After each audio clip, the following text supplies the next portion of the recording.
5 years, Kian. Haven't you let it go yet? At the entrance of Starbucks beneath the office building, the cold wind swept dead leaves across the ground. I was holding the strawberry cake I had just bought for my daughter when my steps suddenly halted. That voice was too familiar, so familiar that it had appeared countless times in the nightmares of my past life. I turned my gaze to the woman who had appeared abruptly before me. Blair. She was wearing an expensive beige cashmere coat, her long hair slightly curled, her face somewhat pale. Those eyes, once always looking down on others, were now fixed intently on me, brimming with complex emotions. Blair hasn't had a good day in these 5 years. She regrets it every single day. The speaker was Mia, Blair's best friend, standing behind her, still using that same condescending tone from back then. Mia stepped forward, her tone carrying a condescending certainty. Kian, that incident back then was a misunderstanding. Blair came all the way from out of town to see you today. Don't be stubborn anymore. The air was thick with the rich aroma of coffee, mingling with the familiar scent of Jo Malone perfume on Blair. This fragrance once intoxicated me, but now it only felt pungent. I looked at them, and deep down, I felt none of the turmoil I had anticipated. Can I help you? I took half a step back, creating distance, my voice as calm as if I were addressing a salesperson. Seeing my attitude, Blair's eyes instantly reddened. She took a step forward, reaching out to grab my sleeve, her fingertips trembling slightly. Kian, I know I was too impulsive back then and hurt you. But I've realized over the past few years that the one I truly love has always been you. That Jasper, he's nothing but a liar. Can we start over? Her voice was trembling, carrying an unshakable self-indulgence. As if, by merely lowering her head, I was expected to prostrate myself with gratitude and welcome her back into my life. Mia chimed in as well. Come on, Kian, don't be so petty. Blair has taken the initiative to come to you, so let's just let bygones be bygones. You've been struggling alone in this city, isn't it all to prove something to her? Looking at their entitled faces, I suddenly felt like laughing. So in their eyes, my leaving that city, my 5 years of silence and effort, were all just to prove myself to a betrayer. I looked down at my watch, the hands were already pointing to 6:15 in the evening. Celeste should have dinner almost ready, and my daughter was still waiting for the cake. I lifted my head to meet Blair's eyes, which were filled with anticipation and certainty. Blair, I said, my voice soft but every word clear. You're overthinking it. Blair was taken aback for a moment. What? I held up the cake box printed with Peppa Pig patterns and pointed to the pink ribbon on top. I'm married, and I'm very happy. My daughter is about to turn 3. When she heard the word daughter, Blair's face instantly turned pale, and she swayed, nearly losing her balance. Mia's eyes widened as well, as if she had heard some absurd and unbelievable joke. I didn't bother to look at their reactions anymore. Turning around, I strode into the cold evening wind. Blair's appearance had, without warning, torn open a past I thought had long since scabbed over. The disaster 5 years ago had violently ripped my life apart. It happened at the most luxurious Ritz-Carlton hotel in City A, during my engagement banquet with Blair. For that day, I worked overtime day and night for 3 months, spending all my savings to book that banquet hall, just to give her a perfect promise. It was early autumn, the weather slightly cool. I stood on the stage in a well-tailored custom suit, holding a ring in my hand, believing with all my heart that I was the happiest man in the world. Below the stage sat my parents, relatives, college classmates, as well as my company's leaders and colleagues. Then, the VCR playing on the big screen suddenly cut off. The footage turned into a series of photos, pictures of me visiting a girl's grave every year. In the photos, my expression was sorrowful, holding white chrysanthemums in my hands. Blair rushed onto the stage at that very moment. She was wearing a pure white wedding gown, her delicate face twisted with rage. She didn't take the ring from me, instead, she raised her hand and slapped me hard across the face. Slap. The crisp sound traveled through the microphone and instantly filled the entire banquet hall. The audience fell into dead silence, and all eyes pierced into me like needles. Blair screamed hysterically, pointing at the big screen, Kian, you liar. Who is this woman? You've been sneaking off to see her every year behind my back, and you've always had someone else in your heart. What do you take me for? Her substitute. I was struck so hard that my head turned to the side, my ears ringing. I tried to explain, Blair, it's not what you think. She's actually. Shut up. Blair wouldn't listen. She tore off her veil, crying, and threw it in my face. Just then, Jasper, the wealthy second generation who had been pursuing her, rushed onto the stage at the perfect moment. Jasper wrapped his arm around Blair's shoulders with concern, turned to face the crowd, and shouted, Kian, you're a real piece of work. Blair gave you her whole heart, and you were hiding a dead person in your heart, using her as a substitute and deceiving her. You don't deserve her. Blair leaned obediently into Jasper's arms, crying like a pear blossom in the rain. Mia also rushed up, pointing at my parents and cursing loudly, look at the fine son you've raised. Acting all devoted on the surface, but so filthy behind the scenes. This engagement is off. The murmurs from the audience instantly engulfed me like a tidal wave. TSK, I never would have guessed Kian was that kind of person. Using a living person as a substitute for the dead is just too disgusting. Look at him, usually so honest and well-behaved, yet his mind is so sinister. My parents' faces turned deathly pale. My father was trembling with rage, nearly suffering a heart attack. I stood on the stage, watching as Blair let Jasper wrap his arm around her waist and walk out of the banquet hall without looking back. That day, I became the biggest joke in the entire A-city. What followed was an overwhelming wave of online bullying and false accusations. Jasper used his connections to frantically post on local forums, smearing me, claiming that I not only toyed with women but also had my hands dirty in company projects. The leadership called me in for a talk, colleagues pointed fingers at me, and a client specifically demanded a replacement. In the city where I had lived for over 20 years, I experienced complete social death. I was forced to resign, and with my parents, who looked a decade older from the shock, we fled City A in disgrace. The moment the train pulled out of the station, watching the scenery rapidly recede outside the window, I said to myself, I will never forgive Blair for the rest of my life. Daddy! A crisp, childish voice instantly pulled me back from the quagmire of memories.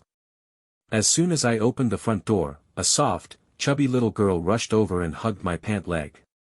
My daughter Lulu looked up with her rosy little face, her eyes sparkling, and a trace of milk stain at the corner of her mouth. The warmth from the heater rushed toward me, mingling with the rich aroma of braised ribs coming from the kitchen. Baby, look what Daddy brought you. I crouched down and handed her the strawberry cake with a smile. Wow! Strawberry cake. Thank you, Daddy. Lulu gave me a big, wet kiss on the cheek, leaving a damp mark. The sliding kitchen door opened. Celeste came out wearing an apron, the stray hairs on her forehead slightly damp from the kitchen steam. She smiled at the two of us, her gaze as gentle as a pool of spring water. You're back. Wash your hands and get ready for dinner. Celeste took the coat I had taken off and hung it on the coat rack with a natural, fluid motion that carried a comforting, homely warmth. On the dining table, 3 dishes and a soup were steaming hot. I met Celeste in the first year after moving to this new city.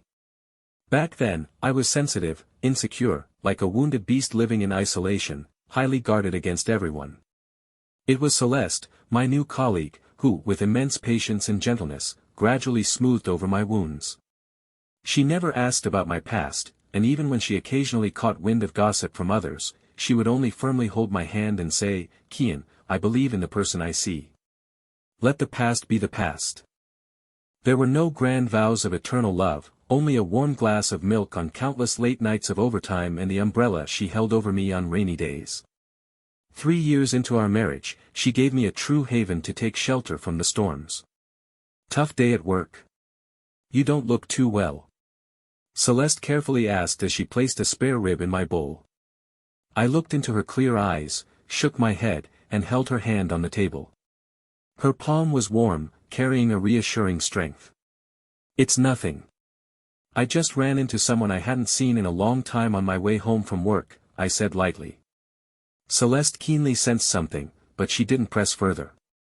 Instead, she smiled gently and said, "Then eat more. I made your favorite yam and spare rib soup today." "Daddy, I want to eat yam too." Lulu waved her small plastic fork beside us, making everyone laugh. The chandelier emitted a soft, warm yellow glow, illuminating the entire living room with coziness and brightness. Looking at my wife and daughter before me, my heart was filled with tranquility. All the humiliation and pain from those days were completely evaporated by the happiness before me in this moment. A true harbor is never the vows made amidst stormy waves, but every lamp lit after the calm. I thought life would continue peacefully like this. But I underestimated Blair's obsession. Life hasn't been as peaceful as I had hoped. Blair's offensive came faster and more fiercely than I had imagined. The next day at noon, I had just finished reviewing a contract with a client and was walking downstairs when I saw Blair standing by the fountain in the company lobby. She had changed into a black suit skirt, looking sharp but unable to hide the weariness in her expression. As soon as she saw me, she immediately approached, completely ignoring the curious glances from my colleagues around us.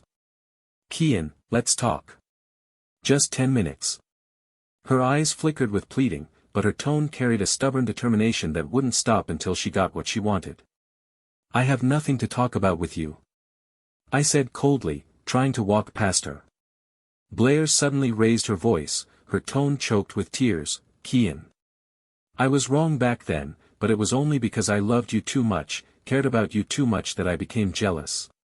Jasper deceived my feelings and swindled all the money from my dad's company. Now I have nothing left, and I finally realize you were the only one who truly cared about me. Are you really so heartless that you won't even give me a way out?" The colleagues around us slowed down one after another, their gossipy gazes sweeping over us. I took a deep breath, suppressing the disgust inside me. "Blair, don't make a scene here. I've been married for a long time. What's so good about that woman?" Blair screamed hysterically. "She's just a second-best choice you picked casually. You clearly have that white moonlight in your heart. Marrying her now is just going through the motions of life together, you don't love her at all." I looked at her coldly, as if watching an irrational lunatic. Whether I love my wife or not is none of the business of a traitor to judge. With that, I didn't give her another glance and turned to leave. I thought this resolute rejection would make her back off, but Blair's stubbornness clearly went beyond normal limits. At 4:30 in the afternoon, my phone suddenly vibrated violently. The screen flashed Celeste's name. As soon as I answered, what came through the receiver wasn't Celeste's voice, but Lulu's heart-wrenching cries. "Daddy, boo-hoo, there's a bad auntie. Daddy, I want Daddy." My heart instantly leaped into my throat, and it felt like all the blood in my body had frozen in an instant. "Celeste. What's wrong? Why is Lulu crying?" On the other end of the phone, Celeste's voice was tinged with barely suppressed anger. "Kian, where are you? That ex-girlfriend of yours is right now at the entrance of Lulu's kindergarten." My mind went blank with a loud bang, and my sanity nearly snapped on the spot. "I'm on my way." I didn't even have time to ask my supervisor for leave. I grabbed my car keys and rushed out. Along the way, I pushed the car to the speed limit, gripping the steering wheel tightly with both hands, veins bulging on the backs of my hands. "Blair, how dare you? How dare you touch my family?" When I arrived at the kindergarten entrance, a crowd of parents picking up their children had already gathered. Celeste was tightly holding Lulu, whose face was red from crying, while Blair stood opposite, disheveled and with a manic expression. Mia was gesticulating and shouting at the onlookers, "Everyone, be the judge. This woman stole someone else's fiancée, and now that she's had a child, does she think she's secure? Shameless." Blair, on the other hand, yelled at Celeste, "Give Kian back to me. You don't understand him at all, you're just a replacement." Lulu was so frightened that she curled up in Celeste's arms, her small body trembling uncontrollably. Celeste's face was icy cold as she pressed her daughter's head against her shoulder, staring coldly at Blair. "Blair, what the hell are you doing?" I pushed through the crowd with a sharp shout, striding over to stand in front of Celeste and her daughter, shielding them firmly behind me. Seeing me appear, a flicker of joy flashed in Blair's eyes as she made a move to rush over. Kian, listen to me, I just wanted to see how you're doing. This woman isn't right for you, she. Slap. A crisp sound of a slap echoed across the school gate. It wasn't me who hit her. I turned around in shock and saw Celeste handing Lulu over to her friend who had just arrived, stepping forward herself and delivering a fierce slap to Blair's face. Celeste, usually so gentle, now had a chilling fury burning in her eyes. This slap is for scaring my daughter, Celeste said, her voice icy cold without a hint of trembling. Blair covered her face, staring at Celeste in disbelief. You dare to hit me? Celeste ignored her and turned to look at me. A flicker of pain flashed in her eyes, quickly replaced by a resolute calmness. Celeste looked me straight in the eyes. Kian, we have to settle what happened back then once and for all. Tonight, ask her out. I'm coming too. On the way home, the car was eerily silent. Lulu had cried herself to sleep in the back seat, crystal teardrops still clinging to the corners of her eyes.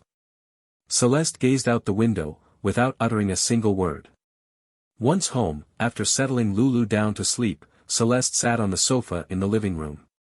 2 cups of hot tea were placed on the table, their surfaces gently emitting wisps of steam. I guiltily walked over to her, crouched down, and took her hand. Celeste, I'm sorry. I should have handled the mess from the past better. You both ended up suffering because of me. Celeste let out a soft sigh and reached out to touch my face. Kian, I'm not suffering. I just feel for you. But today, I'm angrier because she crossed a line, my child and my husband. She paused, her clear eyes locking directly onto mine. Kian, that woman kept shouting about first love and stand-in today. Back then in City A, what exactly was the secret that made you bear a bad reputation and lose everyone's trust? Who is that girl on the big screen? I looked into Celeste's trusting and pure eyes, and the secret that had been weighing on my heart for 5 years suddenly felt like it wanted to burst out. I hadn't spoken about it before because I thought it was a pain that touched my soul, and I didn't want to drag Celeste into it. But now, I realize that my concealment has instead become a weapon for Blair to hurt this family. I tightened my grip on Celeste's hand and let out a self-deprecating laugh. Her name is Clara. She's not some first love, nor an ex-girlfriend. The living room was silent, save for the ticking sound of the clock. She is my brother Hugo's fiancée. Celeste's eyes widened slightly as she stared at me in shock. 10 years ago, during the summer of my junior year, I went to the mountains as a volunteer and encountered a flash flood. My voice was a bit hoarse, as if I had returned to that terrifying night of torrential rain. I was swept away by a mudslide and got stuck on a tree branch at the edge of a cliff. It was my brother and Clara who came up the mountain to find me. When they found me, the branch was about to break. Clara, in trying to pull me up, lost her footing and slipped off the cliff. My brother jumped after her to save her. My eyes reddened. The despair and guilt from 10 years ago still cut like a knife when I think about it now. In the end, neither of them made it back up. When the rescue team found them, their bodies were tightly embracing each other. On Clara's calf, there were still bloodstains from the branches that scratched her while she was pulling me up. 2 streams of tears slid down from the corners of my eyes. They died because they were saving me. This life of mine was exchanged for by my brother and Clara. So every year, I go to pay my respects to her. In my heart, she is a loved one I will be grateful to, feel guilty toward, and revere for the rest of my life. But these things, I find too heavy, and I've never brought them up outside on my own. Blair somehow found photos of me visiting the cemetery and, without even checking, assumed it was a lover I kept in my heart. At the engagement party, in the cruelest way, she nailed me to the moral pillory. After hearing my words, Celeste's tears burst forth. Without saying a word, she threw herself into my arms and hugged me tightly. Her body trembled slightly, and her tears soaked the fabric on my shoulder. I'm sorry, Kian. I'm sorry, I didn't know you were carrying so much. That crazy woman, how could she treat you like this? Celeste lifted her head, her eyes shining with an unwavering determination. Kian, tonight, let's go see her. I want to watch with my own eyes as you shatter this absurd accusation right in her face. At 9 in the evening, a 24-hour cafe in the city center. In the booth by the window, the lighting was somewhat dim. Blair and Mia had been waiting there for a while. When they saw Celeste and me push through the door, a flicker of joy passed through Blair's eyes. But the moment she noticed Celeste's hand intertwined with mine, that joy instantly froze. "Kian, you still brought her," Blair said with a sarcastic laugh. Celeste and I sat down calmly. Celeste raised her hand to order a glass of warm water, her expression composed, as if tonight were just an ordinary gathering. "Blair, your little outburst at my daughter's kindergarten today, wasn't it just to find out who that so-called first love from back then really was?" I cut straight to the chase, my voice cold and devoid of any warmth. Blair sneered, "What, are you still trying to defend that secret devotion of yours? Kian, dare you say there's no other woman in your heart? Dare you say your annual trips to the cemetery aren't secret rendezvous with her?" Mia chimed in from the side, "Exactly, you do the deed but can't own up to it. Now you're even dragging your current partner along to save face, how hypocritical." I pulled an old photo album from my coat and gently placed it on the marble tabletop. Flipping open the first page revealed a group photo of 3 people. In the photo, a tall, sunny man has his arm around a girl with a radiant smile, while a younger version of me stands beside them, wearing a shy, youthful grin. "See clearly?" I pointed at the girl in the photo. Blair leaned in for a look and shrieked, "That's her. That's the woman. And you still dare to say you didn't keep her photo?" "Her name is Clara," I interrupted calmly, my eyes filled with endless disgust. 10 years ago, she died falling off a cliff while trying to save me from a flash flood and mudslide. The man standing beside her also died, my own brother, Hugo. Blair's voice cut off abruptly, like a duck whose neck had been suddenly squeezed. Mia's face also changed instantly. The cafe was filled with soothing jazz, yet it only made the atmosphere at our table feel deathly still. "My brother and Clara have already gotten married and received their marriage certificate, they just haven't had the wedding yet. They used their 2 lives to buy me a way out." I looked straight at Blair's face, which was starting to turn pale, and said word by word, "This is the evidence of infidelity you used back then, in front of all my friends and family, to slander me, humiliate me, and socially destroy me. This is the so-called stand-in for the moonlight in my heart that you keep accusing me of raising." Blair's body began to tremble violently. She looked at the 2 young, lost lives in the photo, then at the unfathomable coldness in my eyes. "No, it's not like that. Why didn't you explain back then?" Blair shook her head in panic, tears streaming down her face as she reached out to grab me. "I did explain." I slammed the table hard, my voice low but brimming with overwhelming fury. "On stage, when I tried to explain to you. Did you give me a chance to speak? To satisfy your selfish jealousy and cater to the vanity Jasper offered you, you couldn't wait to sentence me to death in front of everyone." Celeste spoke coldly from the side, "Blair, you don't love Kian at all. You're just too selfish. Back then, you believed the rumors and trampled on his dignity to satisfy your own arrogance. Now that you're down and out, you come running back to beg for a reunion, only to find a safe haven that will unconditionally tolerate you. The one you love the most has always been yourself." Blair completely broke down. She slumped onto the sofa, covering her face and sobbing uncontrollably. "Kian. I'm sorry. I didn't know. I really didn't know. Please forgive me, can we start over? I truly love you." I stood up, looking down at this woman crying in a mess. The boulder that had been weighing on my heart for 5 years shattered into dust in that moment. I felt no thrill of revenge, only relief, and a complete indifference as if facing a stranger. "Blair, I will never forgive you. Not because I still hate you, but because you don't deserve it. The Kian from back then was already killed by your own hands in City A. The person I am now loves my wife deeply and loves my daughter deeply." I took Celeste's hand and turned around. "Don't ever show up in my life again, or I'll have you locked up with Jasper on charges of defamation and harassment." I didn't look back. Holding Celeste's hand, I strode out of the cafe. The moment I pushed open the door, the cold winter night wind swept past, yet I felt an immense sense of relief.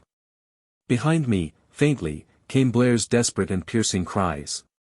6 months later. On a summer afternoon, sunlight streamed through the balcony's screen window, casting dappled shadows on the living room floor. The house was filled with laughter and joy. Today was Lulu's 3rd birthday. The walls were covered with colorful balloons, and on the table sat a huge 3-layer Peppa Pig cake. Happy birthday to you, happy birthday to you. Celeste and I, along with my parents who had come to celebrate, gathered around the table, clapping and singing. Lulu, wearing a little golden crown, closed her eyes and made a wish with great seriousness, then blew out the candles with a whoosh. Oh! Time for cake.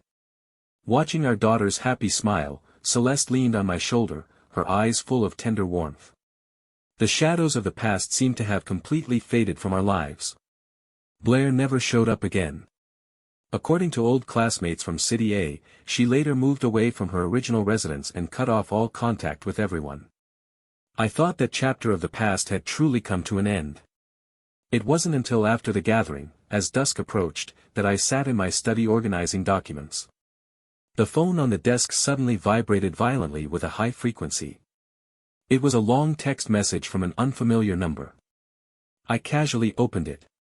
"Kian, this is Mia. I know you hate us, but I really have no other choice now. Please, save Blair. Ever since she came back from your place that day, she has completely lost her mind. She dug out the video of our engagement party and watches it over and over at home every day, crying as she watches.